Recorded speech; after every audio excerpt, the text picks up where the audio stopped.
Excuse me, जी, हमें कुछ चाहिए। प्रिस्क्रिप्शन दिखाओ। ये क्या है? ये प्रिस्क्रिप्शन है। ध्यान से देखो जरा। बात क्या है? देखो, हम सीआईडी से हैं। ये फोटो ध्यान से देखो और बताओ, तुमने पहले इसे कहीं देखा है?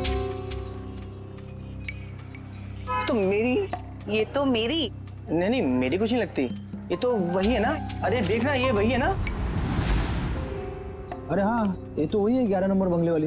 11 नंबर वाली? हाँ, 11 नंबर पे रहती है, घर से फोन करती है। बहुत बार घर पे दवाई भेजी हमने इसकी। क्यों, बीमार है क्या? नहीं, हट्टी कट्टी है। 11 नंबर वाली।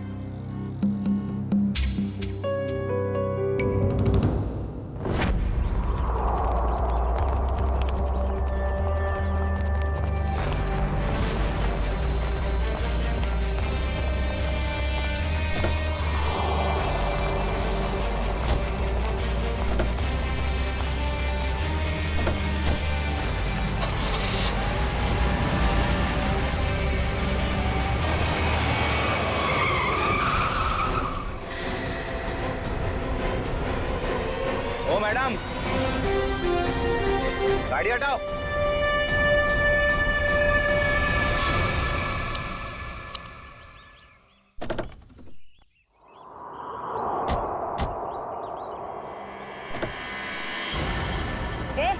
क्या बदतमीजी है? चल गाड़ी हटा।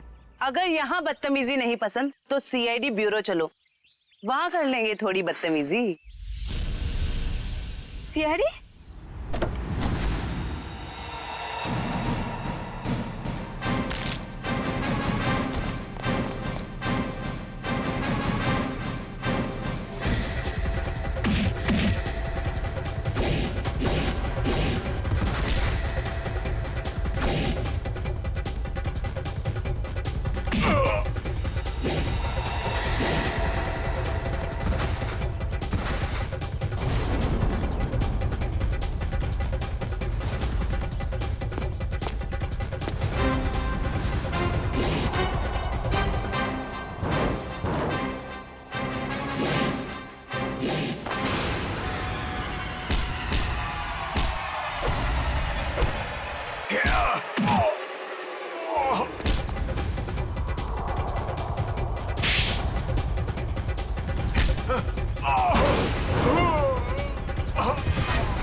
शॉपिंग करने का असली मजा तो सेल में आता है। अब एक हफ्ते की छुट्टी।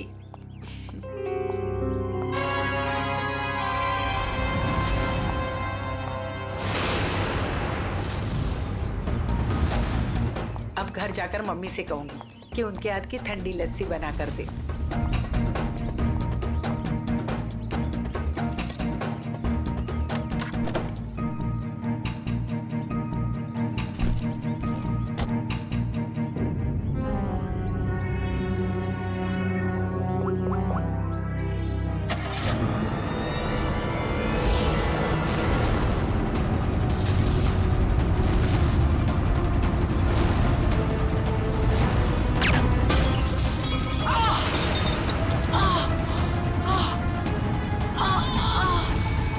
सर, आज आपके लिए बहुत ही बड़ा दिन। आज आपको बिजनेसमैन ऑफ द ईयर का अवार्ड मिलने वाला है।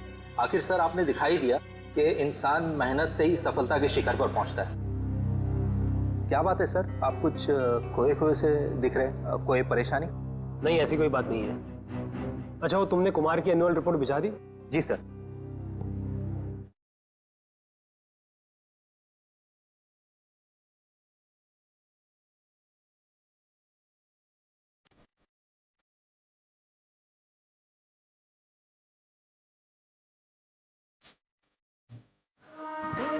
सजना दे मेरा दिल धड़के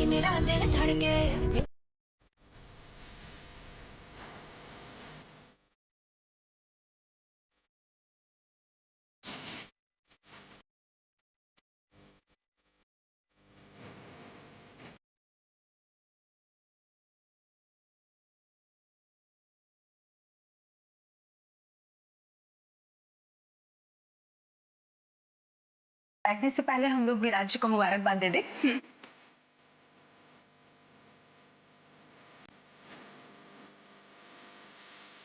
मुबारक हो विराज जी। जी शुक्रिया। आप ऐसे ही तरक्की की सीढ़ियां चढ़ते जाइए। शुक्रिया।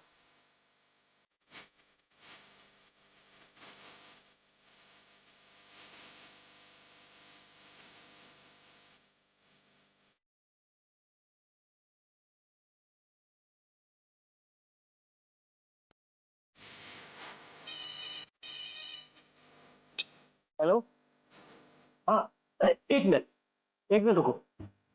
विराज जी को आज इतना बड़ा अवार्ड मिल रहा है मगर वो जरा भी खुश नहीं लग रहे। हाँ, उन्हें देख के ऐसा लग रहा था जैसे वो किसी बड़ी परेशानी में है। हाँ कहो, तुम्हारा दिमाग तो ठिकाने पे है। तुम ये डील कैसे कैंसिल कर सकते हो? छोड़ूंगा नहीं मैं तुम्हें। क्या हुआ सर? अंदर सब इंतजार कर रहे हैं आपका। ठीक है चलो।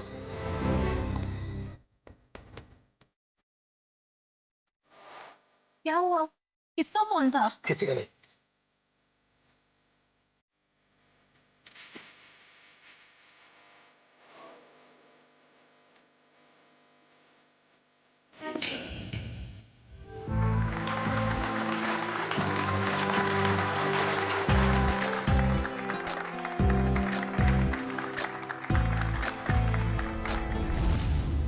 अब वक्त है उस घड़ी का जिसका आप सबको बेसब्री से इंतजार था। बिजनेसमैन ऑफ द ईयर का अवार्ड देने का वक्त आ गया है और इस अवार्ड को देने के लिए मैं बुलाना चाहूंगा इस शहर के जाने माने इंडस्ट्रियलिस्ट मिस्टर श्याम विपुल को।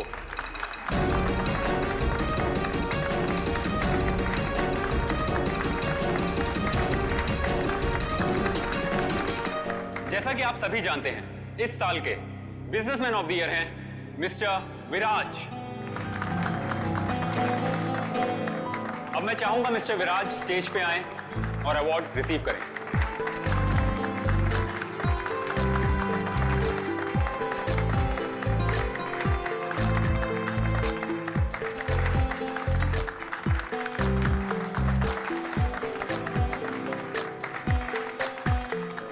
अब मैं चाहूंगा मिस्टर विराज हमारे लिए 2 शब्द कहें।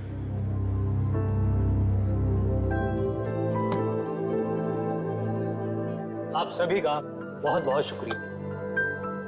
मैं सिर्फ इतना कहना चाहूंगा कि इंसान अगर चाहे तो मेहनत और ईमानदारी के बल पर जिंदगी में कुछ भी हासिल कर सकता है। इस अवार्ड को जीतने का श्रेय मैं अपने बहुत ही खास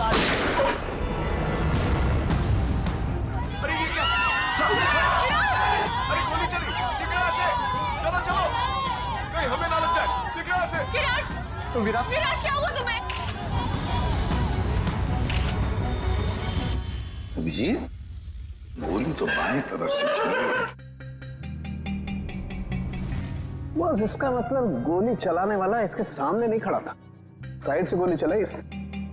अगर ये यहाँ पे खड़ा होके बोल रहा था बाईं तरफ से गोली चली है, सर यहाँ कहीं पे होना चाहिए खूनी को। हाँ पर यहाँ पर तो दीवार है अभिजीत, मतलब खूनी दीवार के सामने खड़ा था, इन सारे लोगों के बीच में। किसी ने तो सुना होगा, देखा होगा गोली चलाते वक्त। ये इधर दीवार पे मेहमान थे इस तरफ? सर 2 या 3। 2 या 3? कितने? सर 3।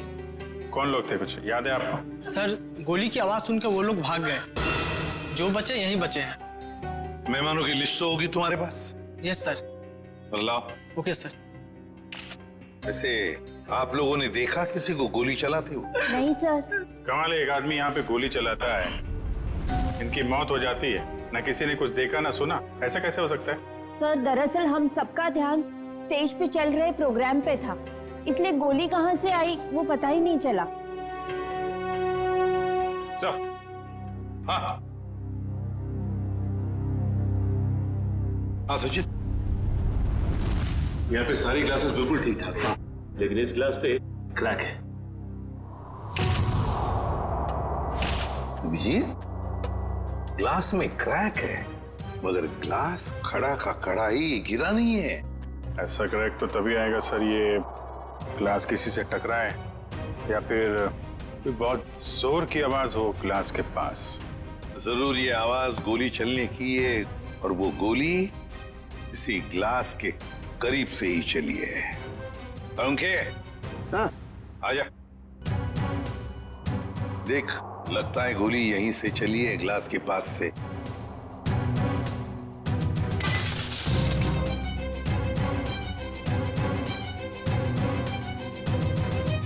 बॉस, देख करके तो ऐसा ही लगता है कि गोली यहीं से चली है।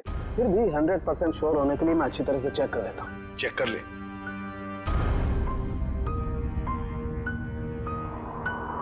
आप लोग उसे बिल्कुल नहीं छोड़ना जिसने विराज को मारा है। बिल्कुल, आपसे वादा करते हैं, जिसने भी ये किया है उसे कड़ी से कड़ी सजा दिला देंगे। तू हिम्मत से काम ले। अगर तू ऐसे करेगा तो काम कैसे चलेगा? चुप हो जा। सीआईडी से आज तक कोई भी मुझे बच नहीं पाया। आप सर, मैं शेखर, विराज का चचेरा भाई। और फिर आप? मेरा नाम आशिका है सर। मैं विराज की बरसों से बिजनेस पार्टनर हूँ सर। और सर मैं विराज जी का पीए हूँ। तो फिर आप में से किसी को भी किसी भर भी शक है किसने किया होगा ये? नहीं सर, उनकी तो किसी से कोई दुश्मनी नहीं थी। नहीं, दुश्मनी तो थी, नहीं तो कोई खून क्यों करेगा? सर मैं कुछ कहना चाहता हूँ। कहिए। सर विराज जी का आज शाम से बहुत ज्यादा मूड खराब था। खराब मूड? उन्हें तो बिजनेस ऑफ द ईयर का अवार्ड मिला था ना, फिर भी मूड खराब था उनका। इस बात से मैं भी हैरान हूँ। इतने बड़े खुशी के मौके पर उनका मूड बहुत ही ज्यादा चिड़चिड़ा था, और फोन कॉल आने के बाद तो उनका गुस्से का पारा बहुत ज्यादा बढ़ गया। किसका फोन कॉल था? सर ये तो नहीं पता, विराज जी किसी से फोन पर बात कर रहे थे। तुम्हारा दिमाग तो ठिकाने पे है। ये क्या बकवास कर रहे हो तुम? तुम्हें डील कैसे कैंसिल कर सकते हो? छोड़ूंगा नहीं मैं तुम्हें। ये सारी बातें हो रही थी सर। आशिका जी, आपको पता है किस डील के बारे में बोल रहे थे? मुझे इस बारे में कुछ नहीं मालूम। अरे ये कैसे हो सकता है कि आपको इस बारे में कुछ भी पता नहीं? आप तो विराज की बिजनेस पार्टनर थी ना, तो आपको तो पता होना ही चाहिए। सर मैं सच कह रही हूँ, ऐसी कोई डील ही नहीं थी जो कैंसिल हुई है। ऐसा कोई डील नहीं था जो कैंसिल हुआ है, ठीक है? अब हम पता लगा लेंगे कौन सा डील था और क्या हुआ था। मयूर सर, विराज का फोन दो।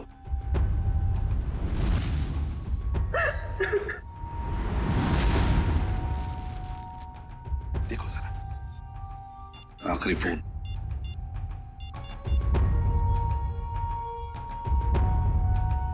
नाम तो लिखा नहीं, अनजान नंबर है। फोन लगा के देखो।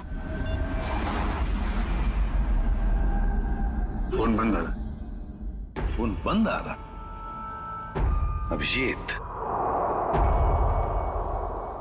फोन बंद आ रहा है, इसका मतलब है विराज की मौत का जिम्मेदार ये फोन कॉल ही है। पता लगाना पड़ेगा ये फोन नंबर है किसका। मनसा, बेकार की जिद छोड़ दो ना। मम्मा प्लीज समझने की कोशिश करो, मुझे सीआईडी के पास जाना ही होगा, तुमसे मदद लेनी होगी मम्मा। नहीं, मैं तुम्हें नहीं जाने दूंगी। फिर से हमला हो गया तुम पर तो। मम्मा प्लीज, मैं जो कर रही हूँ वो ठीक कर रही हूँ, लेट मी डू इट। हाँ, मैं सीआईडी के पास जा रही हूँ, क्या तुम मेरे साथ चलोगे? ओके। सर, मोबाइल कंपनी वालों से पता चला है कि वो नंबर किसी अर्जुन के नाम पे रजिस्टर्ड है, जो बगोदिया बस्ती में रहता है। लेकिन उसके घर वालों ने बताया कि अर्जुन तो 5 साल पहले मर चुका है। क्या? और उसका सिम कार्ड कौन इस्तेमाल कर रहा है कुछ पता नहीं। तो बड़ा चालाक है ये खूनी, कोई भी सुराग नहीं छोड़ रहा है। 5 साल पहले मरे हुए आदमी का सिम कार्ड इस्तेमाल करता है और फिर विराज का खून भी करता है।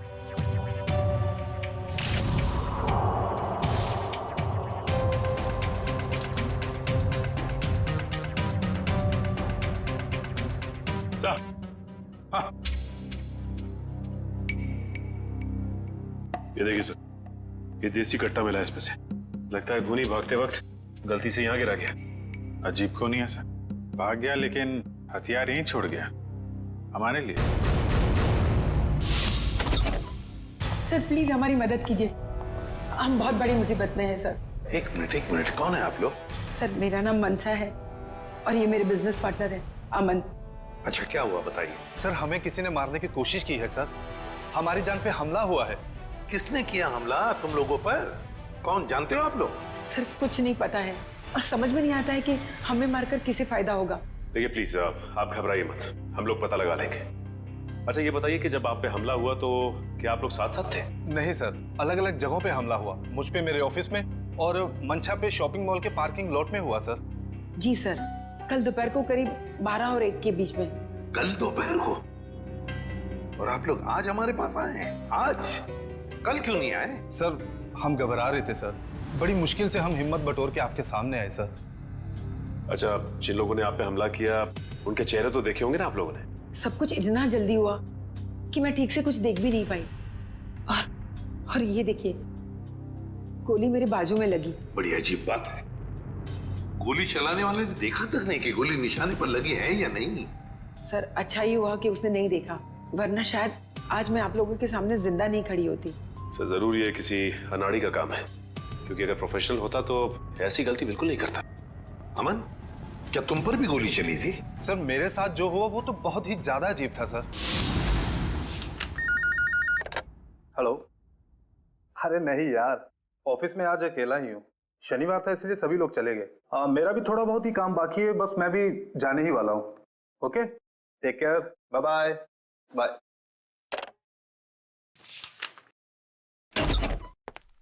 अरे ऑफिस में इस वक्त कौन हो सकता है?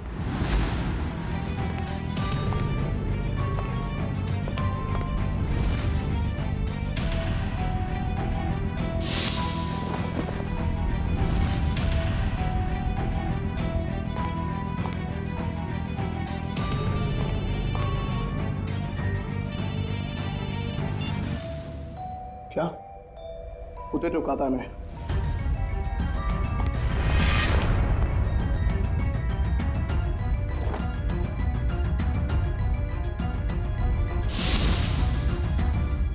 सर गोली मारने वाला बिना गोली मारे ही चला गया।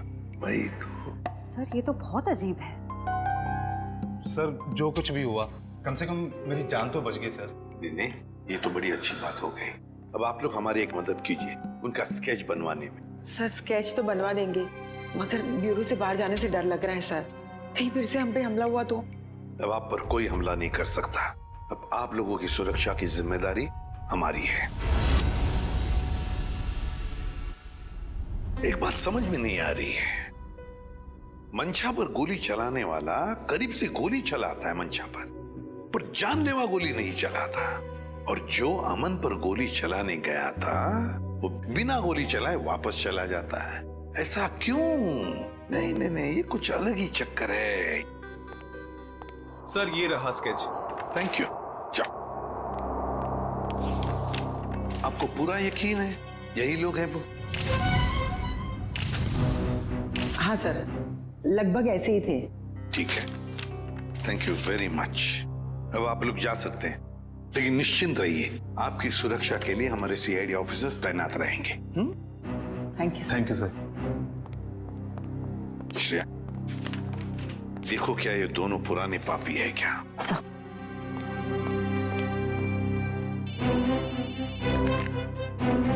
आसान के बोल। गोली उसी टेबल पे से चली थी जिस टेबल पर वो वाइन ग्लास था? ओके ठीक है। सर? हाँ, मिल गया? नहीं सर, उन दोनों का हमारे डेटाबेस में तो कोई रिकॉर्ड ही नहीं है। कोई भी रिकॉर्ड नहीं है उन दोनों का? अच्छा, एक काम करते हैं, वो मॉल जिसके पार्किंग लॉट में मंशा पर हमला हुआ था और अमन का ऑफिस, इन दोनों जगहों के पास उस वक्त जिस वक्त गोली चली थी, उस वक्त जितने भी सेलफोन्स नेटवर्क में थे उन सब का पता लगाते हैं। पर सर ऐसे तो सैकड़ों लोग होंगे। बिल्कुल, सैकड़ों लोग होंगे, सैकड़ों फोन होंगे, मगर मुजरिम उन्हीं में से ही कोई है, उन्हीं में से ही कोई है जो सबसे करीब थे उस पार्किंग लॉट में मंशा के पास, और सबसे करीब थे अमन के पास उसके ऑफिस में। उन्हीं में से ही है जो सबसे करीब थे इन दोनों के। फ्रेडी और पंकज को बोलो पता लगाने के लिए। सर फंक्शन का फुटेज रेडी है।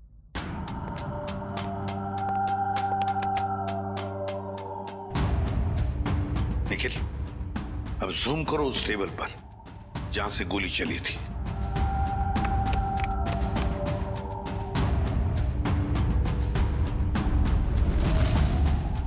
माय गॉड, सर इस टेबल पे तो 3 लड़कियां बैठी हैं। इसका मतलब इनमें से किसी ने विराज पे गोली चलाई। पता लगाना पड़ेगा है कौन ये 3 लड़कियां। इतनी लंबी लिस्ट, मुझे तो मेरे स्कूल के दिन याद आ रहे हैं और इतिहास के राजा महाराजा के नाम रट रहा हूं।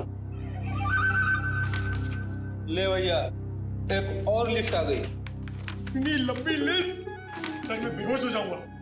घबराइए नहीं सर, ये आखिरी है। अच्छा, मुझे तो नींद आ रही है। उस दिन मंशा वाले मॉल और अमन के ऑफिस के पास इतने सारे लोग थे, जो हमें चाहिए उसे ढूंढेंगे कैसे? एक काम करते हैं सर, 2-4 लोगों को फोन करके देखते हैं। हमारा नसीब शायद बुलंदी पे हो और हमें मुजरिम मिल जाए। अच्छा आइडिया है, लगा phone. Inky pinky ponky, Freddy sir loves a donkey, ये वाला नंबर।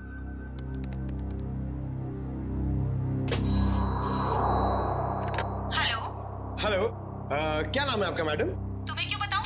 तुम्हें शर्म नहीं आती? अनजान लड़की को फोन करके परेशान करते हो। अरे नहीं मैडम, आप समझ नहीं रही हैं। अगर तुमने मुझे दोबारा फोन किया ना तो मैं सीआईडी को कंप्लेंट कर दूंगी। मैं खुद सीआईडी से हूँ और मैं इंडियन क्रिकेट टीम की कैप्टन हूँ। खबरदार जो फोन किया दोबारा। अरे मैडम, आप समझ क्यों नहीं रही हैं? मेरे पति ने कहा ना तुमसे मुझे फोन करके परेशान करने के लिए। जाओ जाके कह दो उसे मैं 1 पैसा दहेज नहीं देने वाली। दहेज? अबे क्या हुआ पंकज? दहेज का नाम सुन के तेरे पूरे शरीर में 440 वोल्ट का करंट क्यों दौड़ने लगा? अरे सर मत पूछिए, दहेज ही तो मेरी दुखती रग है। सर मेरा पुराना जख्म हरा हो गया। मैं कुछ समझा नहीं।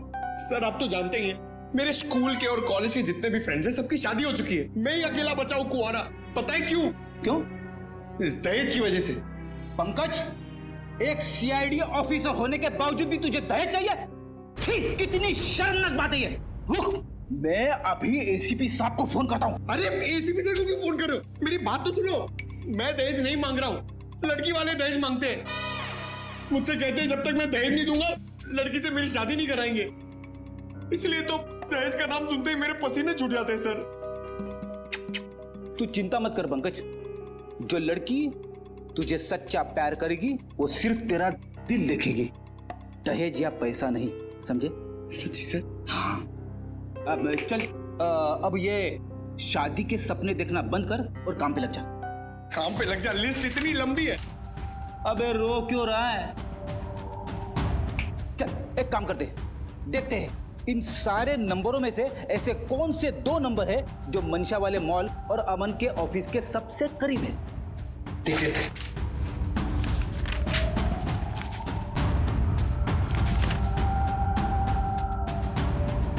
सर ये नंबर देखिए सर। सर ये मॉल से सिर्फ 70 मीटर दूर है। सर ये नंबर देखिए, ये ऑफिस से 20 मीटर दूर है sir. Excuse me, yes sir, आप जरा बता सकते हैं कि ये और ये 2 नंबर किसके नाम पे? एक मिनट।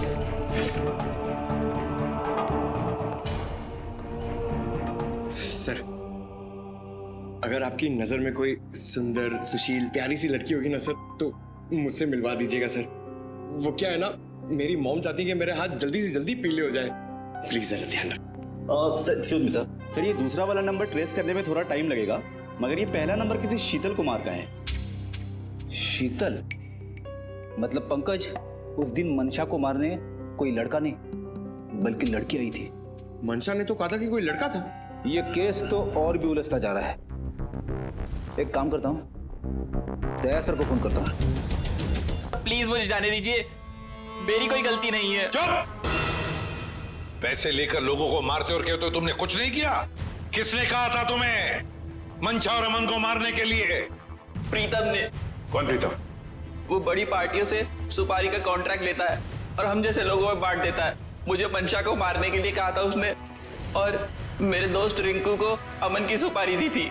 मतलब पैसे लेकर लोगों को मारने का पूरा नेटवर्क ये प्रीतम चलाता है, और फिर मंशा और अमन को मारने के लिए प्रीतम को किसने कहा? प्रीतम को किसने कॉन्ट्रैक्ट दिया था? सर विराज ने। विराज? सर इसका मतलब विराज, मंशा और ये अमन का केस आपस में जुड़ा हुआ है। हाँ, पर मजे की बात यह है सचिन कि विराज ने प्रीतम को कॉन्ट्रैक्ट दिया मंच और अमन को मारने का, और फिर विराज का ही खून हो गया। सर कहीं ऐसा तो नहीं कि अमन और मंशा ने मिलकर विराज को मरवा दिया हो? तो फिर मंशा और अमन हमारे पास क्यों आते हैं? अच्छा, ये तुम्हें सुपारी मिली थी ना मंशा और अमन को मारने की, तो फिर तुम और तुम्हारे दोस्त नाकामयाब कैसे हो गए? नाकामयाब नहीं हुए थे सर, प्रीतम ने आखिरी वक्त पर सुपारी कैंसिल कर दी थी। प्रीतम ने आखिरी वक्त इन दोनों को मारने का प्लान ही कैंसिल कर दिया? क्यों? ये चक्कर क्या है? मुझे तो लगता है विराज की मौत के पीछे इस प्रीतम का हाथ है। दीपिका। जी सर। तुम्हें विराज को मारने के लिए किसने कहा था? प्रीतम ने। प्रीतम ने? सर मगर प्रीतम को किसने कहा होगा विराज को मारने के लिए? वो भी पता चल जाएगा निखिल। सर मुझे कितनी देर यहाँ रुकना पड़ेगा? क्या मैं घर जा सकती हूँ? क्यों? ऐसा कौन सा अच्छा काम किया है जो तुम्हें हम जाने दे? एक खूनी को बचाने की कोशिश की है तुमने, समझे? सब मैं इलेश से प्यार करती हूँ, इसलिए भाग गई थी। तो कौन सा बड़ा काम किया इलेश से प्यार करके? इसे बचाने की कोशिश की तुमने, उसे तो सजा होगी, मगर तुम्हें भी होगी सजा। चले जाओ इसे। चलो। इलेश, तुम्हारे पास प्रीतम का नंबर और एड्रेस तो होगा ना? सर मेरी बात प्रीतम से कभी डायरेक्ट हुई नहीं, हमेशा उसकी सेक्रेटरी जिया से ही बात होती थी। दीपिका, तुम्हारे पास नंबर है प्रीतम का? नहीं, मेरी बात हमेशा उसकी सेक्रेटरी जिया से होती थी। तो फिर सेक्रेटरी जिया का नंबर दो हमें। सर कोई एक नंबर हो तो बताएं, हमेशा नए नए नंबर से फोन करती थी वो। और हाँ, किसे बांधा है उसकी सारी जानकारी एक लिफाफे में डालकर घर के बाहर रखती थी। नए नए नंबरों से फोन करती थी। बड़ी चालाक समझती है ये अपने आप को सेक्रेटरी जिया, लेकिन उसे पता नहीं अब उसका पाला पड़ा है हमसे, सीआईडी से। अब ज्यादा देर बच नहीं सकती वो। इस जिया ने जिन जिन नंबरों से तुम्हें फोन किया है वो सारे के सारे नंबर चाहिए हमें अभी, इसी वक्त।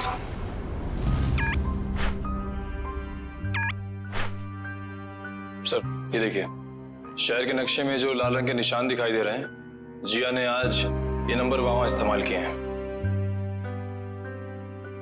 ये है वो पहला नंबर जिया ने इस्तेमाल किया हुआ। राजा पार्क से लेकर खातीपुरा गया है और 30 मिनट तक बात कर रही थी, 30 मिनट तक। और फिर खातीपुरा से वो श्याम नगर आई, उस दौरान उसने 40 मिनट तक बात की।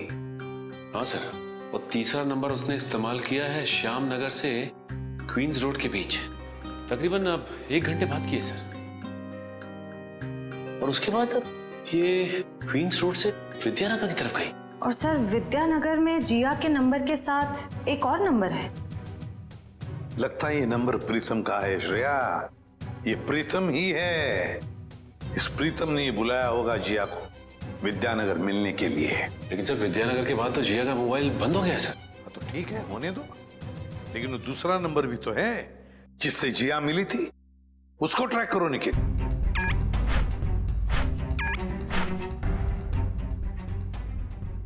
सर फिलहाल ये नंबर सिविल लाइन के किसी बंगलो में है, bungalow number 17। Civil Lines bungalow number 17। Jiya, तेरी साड़ी तो बहुत अच्छी लग रही है, कहाँ से खरीदी? स्पेशली ऑर्डर देके बनवाई है, डिजाइनर है। वाह जिया, तेरी चॉइस को तो मानना पड़ेगा। 1 मिनट। मेरा एक बहुत पुराना दुश्मन है, मुझे उसे मरवाना है, दाम जो भी चल लग जाए। लगता है किसी आशिक का फोन आया है। मैं प्रीतम जी की सेक्रेटरी बोल रही हूँ, आपका संदेश उन तक पहुँचा दूंगी। 10 लाख लगेंगे। अरे 20 लाख दूंगा, लेकिन वो बचना नहीं चाहिए। बहुत नफरत करते हैं हमसे, ऐसा क्या बिगाड़ा है आपका? मिल के बताता हूँ आपको। लगता है दरवाजे पे कोई आया है, मैं आपको थोड़ी देर में कॉल करती हूँ। आप? नहीं, वो मैं ही हूँ, आपसे मुलाकात भी हो गई। आप कौन है? वैसे तो मेरा नाम अभिजीत है, लोग मुझे सीनियर इंस्पेक्टर अभिजीत के नाम से जानते हैं। सीआईडी में काम करता हूँ। आप किस नाम से बुलाना पसंद करेंगी? सीआईडी का यहाँ क्या काम? अरे फोन पे बताया ना आपको। अच्छा वो, मुझे लगा कोई मजाक कर रहा है तो मैं भी मजाक करने लग गई। सुपारी का लेन देन तुम्हें मजाक लगता है? जिया, ये सब क्या चल रहा है? सॉरी गर्ल्स, पार्टी खत्म हो गई है, आप लोग जा सकती हैं। Thank you very much. चलिए चलिए। चलो चलो। आप सोच भी नहीं सकती आप कितनी बड़ी मुसीबत में फंस गई हैं। देखिए, मैं प्रीतम के लिए काम करती हूँ, लेकिन मैंने आज तक उसे नहीं देखा। वाह सर, अभी तक ये कह रही थी कि प्रीतम को जानती नहीं है, अब कह रही है देखा नहीं है। ऐसा ना हो थोड़ी देर के बाद ये कहें कि ये खुद प्रीतम है। अरे मैं ऐसा क्यों कहूंगी? मैं प्रीतम नहीं हूँ, मैं तो जिया हूँ। जरा आईडी दिखाइए अपना। ID card? हाँ, I card, driving licence, PAN card, passport, कुछ भी नहीं है। नहीं है? ओह, जरा मैडम का बैग चेक कर लीजिए।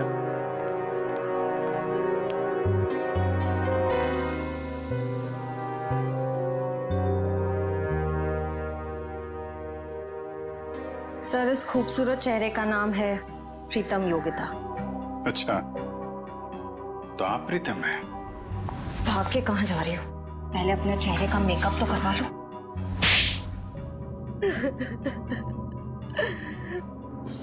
हाँ, मैं ही प्रीतम हूँ और मैं ही सुपारी लेने का काम करती हूँ। आज की सुपारी किसने दी थी तुम्हें?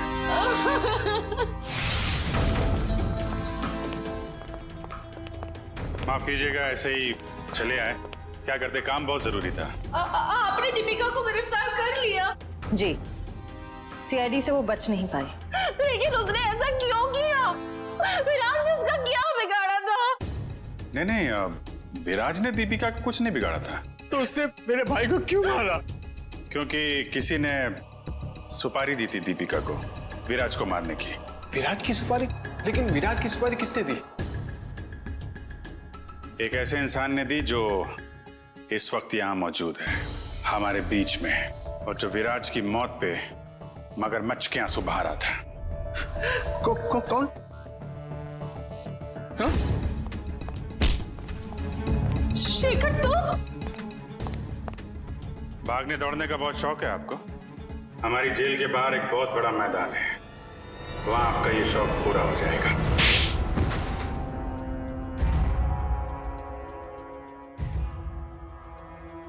कहने के तो ये हमारा फैमिली बिजनेस था, लेकिन सच तो ये था कि पूरा कारोबार सिर्फ और सिर्फ विराज भैया चलाते थे। और इस बात की तुम्हें जलन थी, हैं? क्यों नहीं होगी जलन? सारी प्रॉपर्टी उनके नाम पे, सारी फैक्ट्रियां, सारी इंडस्ट्री उनके नाम पे थी। भिखारी जैसा महसूस करता था, इसलिए मैंने विराज भैया के प्रतिद्वंदियों अमन और मनसा के साथ हाथ मिला लिया। और तुम तीनों का एक ही मकसद था, विराज की बर्बादी। हाँ, जब विराज भैया को एहसास हुआ कि अमन और मनसा दिन दुगनी रात चौगनी तरक्की कर रहे थे, तो उन्हें बर्दाश्त नहीं हुआ, उन्होंने दोनों की सुपारी दे दी। और इसके पहले कि वो दोनों मारे जाते, तुमने वो सुपारी कैंसिल करवा के विराज की सुपारी दे दी। हाँ, तो क्या गलत किया मैंने? विराज भैया कौन से दूध के धुले हुए थे? हाँ, वो दूध के धुले नहीं थे, लेकिन तुम्हें उन्होंने एक छोटे भाई से ज्यादा अपने बेटे की तरह समझा था। तुमने जो किया है ना शेखर, उसका तो प्रायश्चित तक नहीं हो सकता। प्रायश्चित के लिए बहुत टाइम मिलेगा, जेल की सलाखों के पीछे फांसी का ऑर्डर आने तक।